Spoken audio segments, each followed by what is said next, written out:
You're sold on geography. You're ready for the step up to 20-mark essays and synoptic thinking. But here's where so many students completely wreck their sixth form experience before it even begins. They pick their other two subjects blindly, end up taking 3 coursework-heavy choices, and absolutely destroy their schedule and their mental health. We are not going to let that happen to you. To protect your timetable and your sanity, we need to build a clear pathway. Here's what each one actually means. Pathway 1 is the Earth scientist. Pair geography with biology and maths, or chemistry. This is for the data lovers. Heavy on the science, but the crossover with physical geography is unbelievable.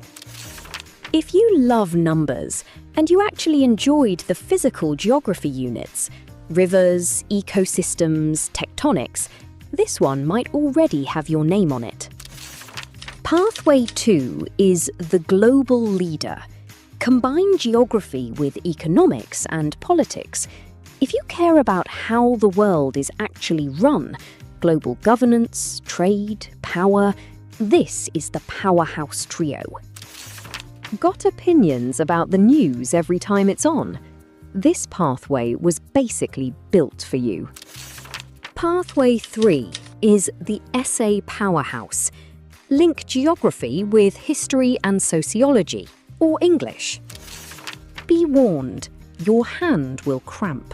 You will be writing a lot, but your analytical skills will be unmatched. Love getting your teeth into an argument?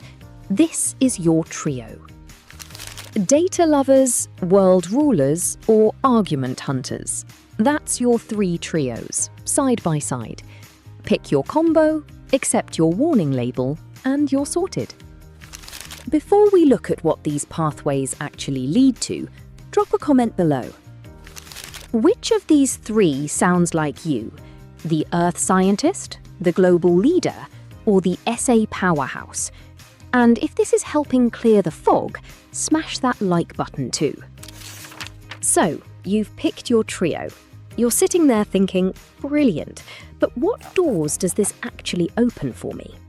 In my next video, we are breaking down the exact career paths and university options these combinations unlock, including some highly lucrative real-world job titles you've probably never even considered. Make sure you subscribe so you don't miss it, and I'll see you in the next one.